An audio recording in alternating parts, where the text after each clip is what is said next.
LG Velvet. LG has allowed small bits of information surrounding its next flagship smartphone to trickle out in recent weeks. But in a video posted Saturday, the South Korean tech giant gave a clear view of what's coming up. The latest installment of LG's teased-out product reveal shows the new cell phone, dubbed Velvet, for the first time ever. Previously, the company announced some design details and showed a few sketches, but other specifics were scant. The LG Velvet will come in black, green, red and white. Each of the phones has a pearlescent finish. Also, the device displays what LG calls a raindrop camera design. The 3 lenses and LED flash are arranged vertically in descending size order, which is intended to mimic the image of a falling raindrop. Each lens is separated to avoid having a rectangular camera bump bulging from the back of the smartphone.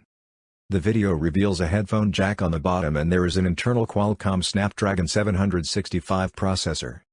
Prices, sizing options and release dates have yet to be announced.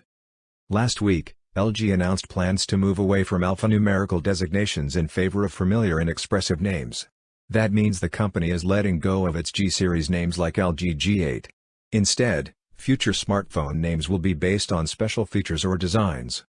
Velvet, for example, was chosen because the name evokes images of lustrous smoothness and premium softness, which also describes the new premium smartphone, the company said. For more updates, subscribe to Tech News and share this video.